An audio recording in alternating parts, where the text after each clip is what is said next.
just running through my mind. Wonder if there's peace that I could find, instead of always being on the grind. I need a new purpose, I'm looking for so much more. Don't leave me here searching, you're just what I'm longing for. When times are getting crazy and everything seems hazy, is there some place for safety I can go? Run away, run away, run away into your escape. Run away, run away, run away, you're never too far to run. Run away, run away, run away into your escape. Run away, run away, run away. Run away, run away, run away. It gets so loud that I can barely hear, but your words speak much louder than all my fears. Sometimes I just wanna disappear, running until I can feel you near. I need a new purpose, I'm looking for so much more. Don't leave me here searching, you're just what I'm longing for. When times are getting crazy and everything seems hazy, is there some place for safety I could go? Run away, run away, run away into your escape. Run away, run away, run away, you're never too far to run. Run away, run away, run away into your escape. Run away, run away, run away. Run away, run away, run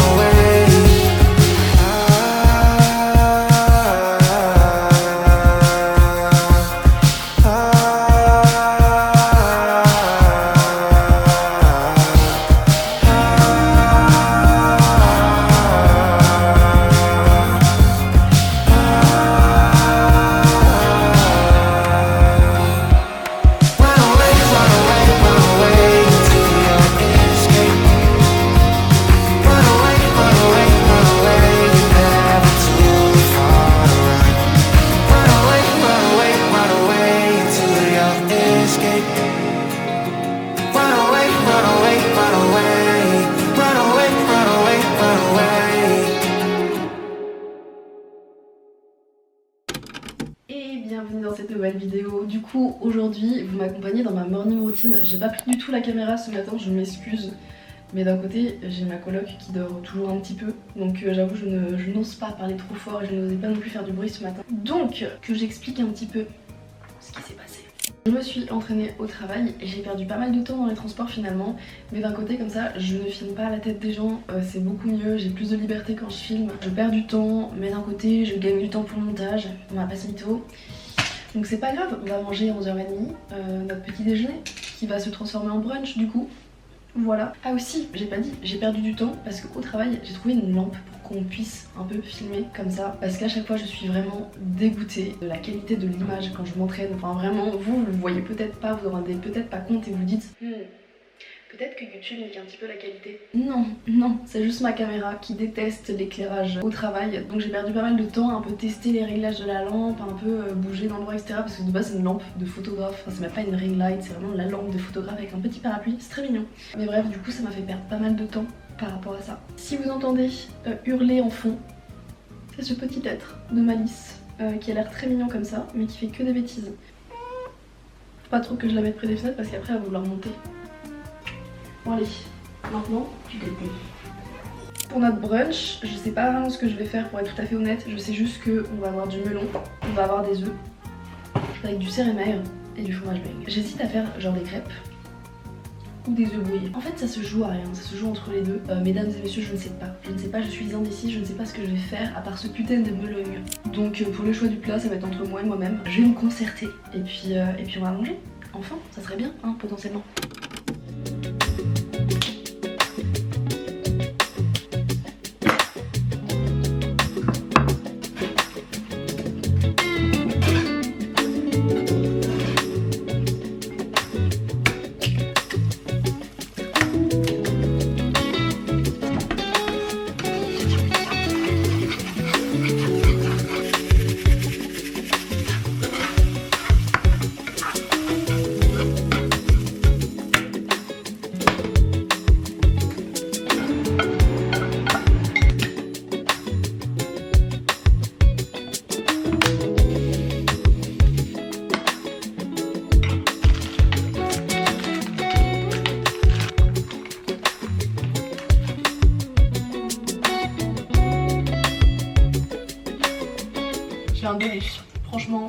j'adore l'arrivée des beaux jours. Enfin beaux jours, c'est discutable. Juste pour ça, juste pour bouffer des fruits en fait, j'adore ça.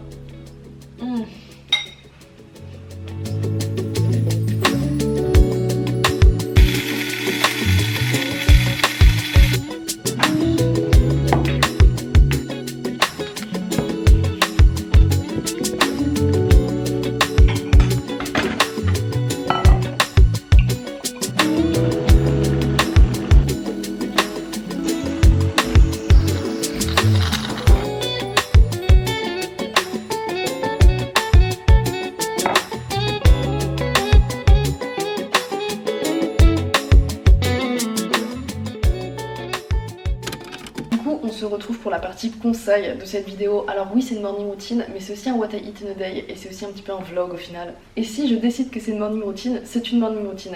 Sachez que c'est une dictature ici. On se retrouve de nouveau pour des conseils sur cette série sur la perte de gras. Alors, dans la dernière vidéo, je sais pas si vous vous êtes rendu compte, mais les 3 points que j'ai abordés, ils se connectaient tous un petit peu à la fin. Et vraiment, je voulais aborder quelque chose qui me tient extrêmement à cœur dans une perte de gras, c'est le fait qu'on peut perdre du gras sans forcément crier famine tout au long de la journée, tout au long de cette période au final. C'est pour ça que j'ai abordé premièrement comment faire un déficit calorique de manière très brève, mais aussi l'indice de satiété par rapport au fait que d'une, il faut prioriser absolument les protéines dans vos repas, et de deux, il faut choisir des bonnes sources de glucides, et c'est pour ça que j'ai abordé la pomme de terre. J'avais d'autres sujets que j'avais aussi abordés mais que j'ai pas pu mettre dans cette vidéo parce que sinon elle allait durer bien trop longtemps. Et comment vous dire, une vidéo de 40 minutes, ça n'intéresse personne, moi la première étant donné qu'il faut que je la monte et que ça prend bien trop de temps. J'ai aussi des deadlines à respecter un petit peu, parce que bon, on a été en retard pendant pas mal de mois et c'est le moment de ressortir des vidéos de manière un petit peu plus rapide et régulière, tout à fait. Par rapport à cette perte de poids, aujourd'hui on va de nouveau un petit peu aborder tout ce qui va être lipides et glucides, ce que j'aurais aimé aborder la dernière fois. Donc on va vraiment aborder quel choix faire et quelle quantité choisir également pour ces 2 macronutriments, et on va commencer par les lipides. Donc l'importance du choix et des quantités des lipides. Dans la précédente vidéo, j'avais abordé le fait que en sèche, je préférais personnellement taper dans les lipides, étant donné que 1 g de lipides c'est égal à 9 kcal, comparé à 1 g de glucides et 1 g de protéines, c'est 4 kcal. Pour autant, ça veut pas dire qu'il faut absolument les éviter ou encore pire, les éliminer de l'alimentation. Je m'explique. Les lipides, ça joue quand même un rôle primordial dans votre corps, étant donné que ça va réguler tout ce qui est hormones sexuelles, mais également la régulation de la température. On n'a pas envie de jouer avec ça, et d'autant plus que ça joue aussi un rôle avec tout ce qui est hormones thyroïdiennes et le bon fonctionnement de votre thyroïde. Et croyez-moi, vous n'avez pas envie de jouer avec votre thyroïde, mes petits potes. Normalement, les recommandations, c'est environ le même grammage que votre poids de corps si vous n'êtes pas en surpoids ou en obésité. Pour des personnes en surpoids et en obésité, là les recommandations elles changent et on va plutôt tourner les recommandations pour ces personnes via un chiffre qui vient calculer plutôt le poids dit de forme, donc en bonne santé pour ces personnes, et après on va faire toutes les recommandations nutritionnelles par rapport à ça, mais je vais pas l'aborder dans cette vidéo sinon ça va être bien trop long. Je vais prendre mon exemple personnel, imaginons je fais 1m59, je pèse 59 kg, habituellement je mangerai 59 g de lipides dans ma diète. Mais étant donné que j'ai envie de perdre du gras en l'occurrence, alors juste petite information, couper les lipides parce que c'est du gras ne va pas vous faire perdre du gras, qu'on soit bien d'accord. C'est 2 choses qui sont totalement... qui n'ont aucun rapport. C'est juste les calories que vous consommez et les calories que vous brûlez. CF, la première vidéo que j'ai fait. Parenthèse fermée. Généralement par rapport à ce grammage, je vais jamais aller en dessous de 20-30%. Au-delà de 30%, je pense que là c'est vraiment la zone rouge et vous allez avoir bien trop peu de lipides et potentiellement avoir des conséquences par rapport à ça. Et encore une fois, vous n'avez pas envie d'avoir des conséquences par rapport à ça. Je vais baisser le nombre de lipides que je mange et je vais faire un petit peu plus attention aux aliments qui sont riches en lipides. Là en l'occurrence, je vais penser à tout ce qui est oléagineux et les beurres d'oléagineux, étant donné que ce sont des bombes caloriques. Alors certes, ils sont considérés comme aliments sains, c'est vrai. Pour autant, on a très vite la main lourde dessus et c'est également pour ça que je parle de quantité dans ce conseil, étant donné que c'est extrêmement simple de dépasser bien 50 g de beurre de cacahuète sans même s'en rendre compte. C'est-à-dire qu'une cuillère à café déjà bien bombée, vous êtes à plus de 30 g de beurre de cacahuète. Je le rappelle, le beurre de cacahuète pour 100 g c'est 600 calories et plus. Alors oui, ok, c'est bon, mais je préfère manger 300 calories dans autre chose que du beurre de cacahuète, qu'on soit bien d'accord, et surtout quand t'es en déficit calorique. Il y a tellement de choix plus intéressants que le beurre de cacahuète. Vraiment, de manière générale, tout ce qui va être noix, Alors je parle pas des graines, mais vraiment les noix. C'est assez calorique et encore une fois c'est assez simple d'avoir la main lourde dessus. Donc je recommande soit de peser si vous voulez absolument manger, ou soit de réguler la consommation de ces aliments. Alors encore une fois je parle de régulation parce que c'est pas un choix qui est optimal. Après vous n'allez pas mourir si vous en consommez. Qu'on soit bien d'accord, je dis absolument pas qu'il faut éliminer cet aliment de votre alimentation. Encore une fois, si vous voulez en manger, vous en mangez. Je suis pas là pour vous interdire quoi que ce soit. Il n'y a pas de bons, de mauvais aliments, juste une question de quantité. Et c'est pour ça que je parle d'importance de quantité et l'importance du choix également. C'est deux choses qui vont avec. Si le choix n'est pas optimal, il faut réguler la quantité si vous souhaitez perdre du poids. Après, je pense également à l'avocat. Encore une fois, en prise de main, je vais tendance à avoir plus d'avocat dans ma diète, alors que quand je suis en sèche, ça va plutôt être un aliment que je vais réguler. C'est pas non plus la source de calories que j'ai envie de prioriser dans cette alimentation pendant cette période. Après, je vais plutôt me diriger vers tout ce qui va être des œufs, des graines ou alors des lipides que je vais directement mettre dans mes salades. Je vais penser à l'huile d'olive et ça va plutôt se tourner dans ces sources-là, des sources que j'arrive facilement à réguler et des sources où je vais pas complètement binge la chose en fait. Et maintenant on peut passer également au choix et aux quantités des glucides. Pour le choix et les quantités des glucides, j'ai déjà abordé la pomme de terre, je vais pas de nouveau en parler. Donc pour les glucides, je recommande également de peser une première fois tout ce que vous allez manger, étant donné que c'est assez simple de sous-évaluer les grammages qu'on mange, notamment les pâtes, le riz, le pain, c'est des aliments, on se rend pas forcément compte des quantités qu'on va cuire ou qu'on va manger directement. Prenez une portion qu'habituellement vous auriez consommée et pesez-la avant de la manger. Rendez-vous compte un petit peu des grammages que ça fait et à partir de là, vous pouvez un petit peu doser finalement votre déficit calorique. Sinon vous pouvez investir dans un verre doseur, ça c'est vraiment game changer pour le coup, les verres doseurs, tu te prends pas la tête. Et si vous n'avez pas de verre doseur et que vous n'avez pas envie d'acheter de verre doseur, vous prenez simplement un verre. Vous allez peser le nombre de pâtes que vous voulez. Imaginons je vais manger 100 g de pâtes, je prends ma balance, je mets mon verre sur la balance, je tare la balance, je mets mes 100 g de pâtes et par la suite je retiens à peu près le niveau dans le verre que les pâtes atteignaient et comme ça je n'ai plus besoin de me prendre la tête par la suite à chaque fois tout le temps peser mes pâtes. Je peux faire exactement la même chose pour le riz et pour vous dire c'est quelque chose qu'avec ma soeur on faisait quand on était gamine pour cuisiner à deux pour avoir le bon nombre de pâtes quand on mangeait le mercredi après-midi après l'école. Donc voilà, ça vous donne un petit peu des petites astuces comme ça, mais je trouve que si t'as pas envie vraiment de tout le temps peser ton alimentation, encore une fois c'est des choses qui sont assez intéressantes. Pour le choix des glucides, je vous recommanderais pas de vous tourner forcément vers une alimentation qui est complète. Ça c'est un argument que j'en ai un petit peu marre d'entendre pour le coup de la part des influenceurs, sachant que dire à des gens qui souhaitent perdre du poids, hey change toute ton alimentation en blanc et passe à du complet, c'est un peu comme dire à une personne qui n'a jamais fait de sport, hey tu devrais courir un semi-marathon demain. C'est littéralement la même chose. Vos intestins sont constitués d'une flore intestinale. Cette flore intestinale, si vous n'avez jamais mangé d'aliments complets, elle ne sera pas habituée à ces aliments et vous allez littéralement avoir des problèmes de digestion. Vous n'allez pas bien digérer, vous allez avoir des gaz, vous allez avoir des ballonnements. C'est quelque chose qui se fait avec des fréquences. Vous n'allez pas introduire des aliments complets comme ça du jour au lendemain et baser toute votre diète sur des aliments complets. C'est bien d'introduire petit à petit ces aliments. Alors il y a des personnes chez qui ça ne va rien faire, mais par expérience, croyez-moi, c'est pas une très bonne idée. Et également pour les légumineuses.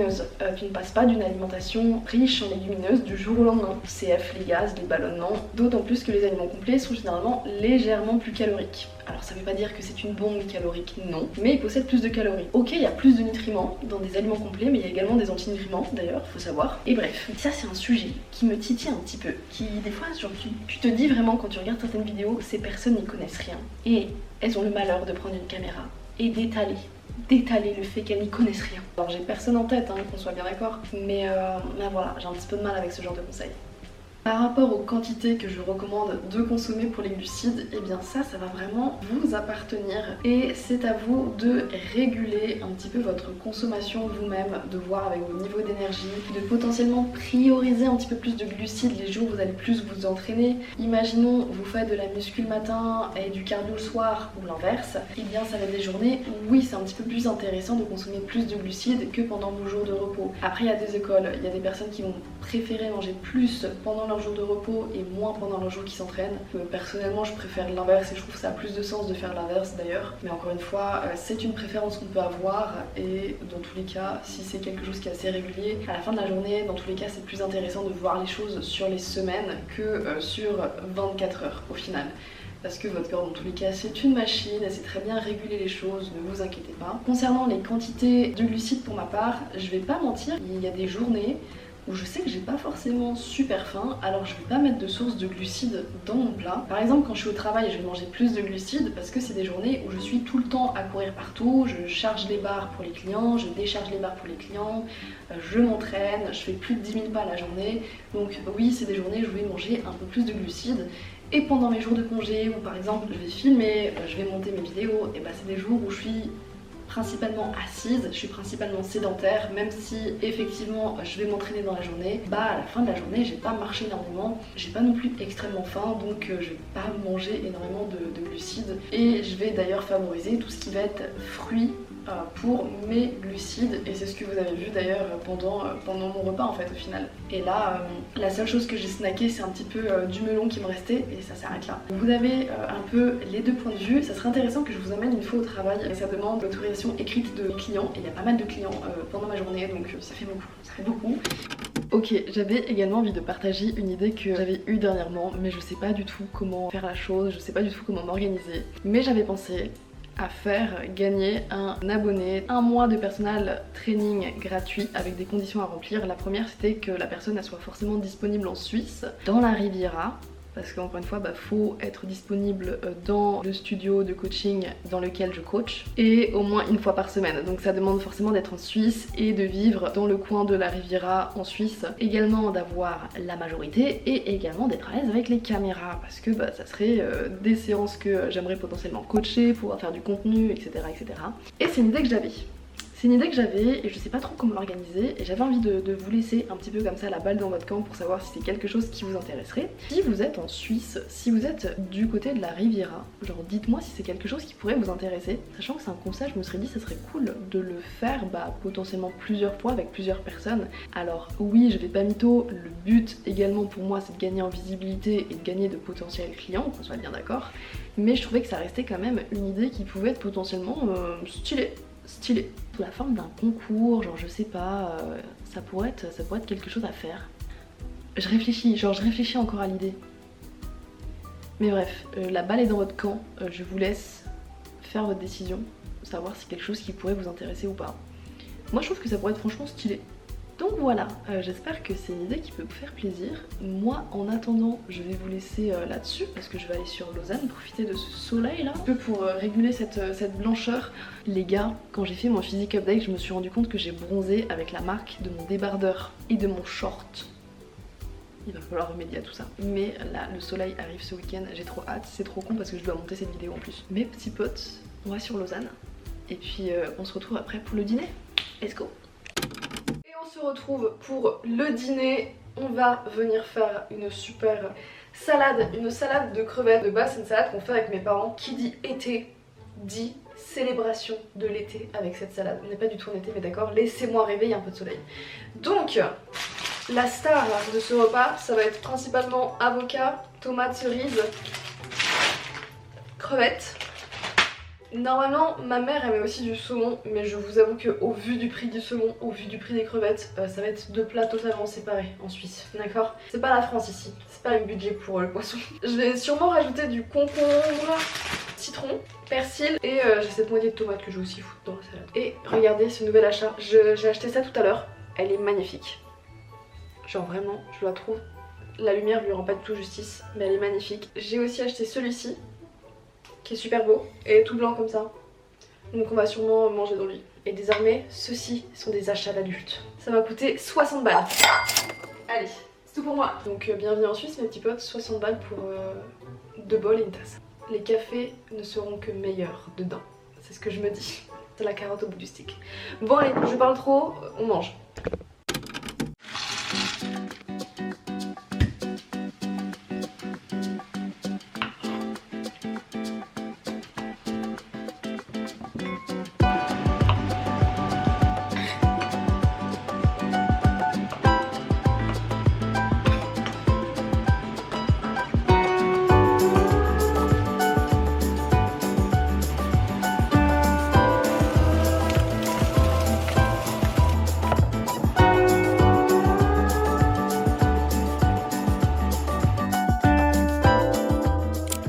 Ceci va être le taste test. C'est dur à dire franchement ce mot taste test, je vous encourage à le prononcer de suite. c'est pas si simple, d'accord? Surtout quand on a faim. Vraiment, vous ne connaissez pas mon amour pour le persil. Le persil, c'est incroyable. C'est délicieux. Je peux manger genre juste du persil comme ça. J'adore ça. Et d'ailleurs, il faut savoir qu'un de mes plats préférés, c'est le taboulé libanais. Juste pour le persil. C'est incroyablement bon. Et ça là, c'est un délice. Pour mes papilles en tout cas. Bon allez, bon app.